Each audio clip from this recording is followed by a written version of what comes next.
Hello dear student, today we are solving the CS1 paper, question number 7. Total losses in a particular company are modeled by a random variable y with the density function given, and estimates are known as a parameter, so you have to identify the likelihood estimator of this parameter. So LC, so pi I equal to 1 to n c by yi to the power c plus 1.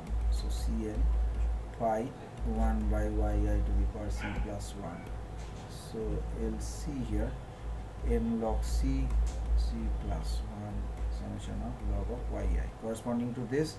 So del L del C is n by c summation of log of yi. C is 1. Okay, this is equal to 0, so c equal to L summation of log yi. So MLE of this thing is n by this. Okay, so that's the option number C is the correct answer.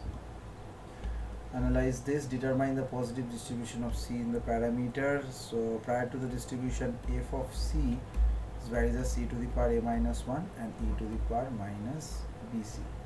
Okay, so likelihood function is LC, c to the power n, e to the power minus c plus 1 summation of log of yi, summation of Cn, e to the power minus c log of yi.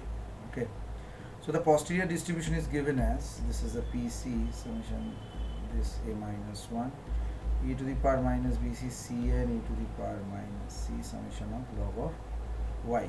So that is Cn plus a minus 1, e to the power minus c summation of log of yi. So this is the posterior distribution of this, that's a gamma distribution here, in plus a comma b plus summation of log of yi. That's to comment on the relationship between the prior distribution and the posterior distribution of C. The posterior and prior distributions are from the same family, therefore prior is a conjugate prior. Okay, next last one is the Bayesian estimate of the parameter. So this is the thing, n plus a divided by b plus summation of log of y.